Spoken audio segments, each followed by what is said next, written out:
আসসালামু আলাইকুম। তাহাজ্জুদ নিয়ে মোটিভেশনাল কিছু কথা।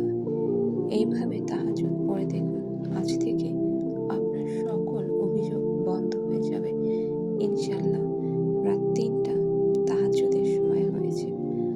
উঠুন, যেন কেউ জানতে না পারে। ওয়াশরুমে যান, মেসওয়াক শেষে উত্তম রূপে উজু করুন বা গোসল করে সবচেয়ে সুন্দর বা পবিত্র জামাটি পরিধান করুন।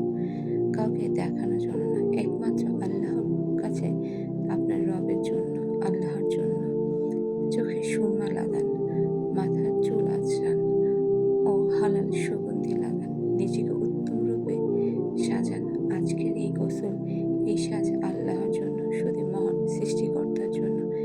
জায়নামাজ বিছিয়ে ধীর স্থিরভাবে ২ রাকাত তাহাজ্জুদের নামাজ পড়ুন। নামাজ মধ্যে সেজদায় লুটিয়ে চোখের পানি ছেড়ে মহান সে রবকে ডাকেন, যিনি আপনার প্রার্থনা শোনার জন্য, আপনার চোখের পানি দেখার জন্য প্রথম আসমানে নেমে এসেছে।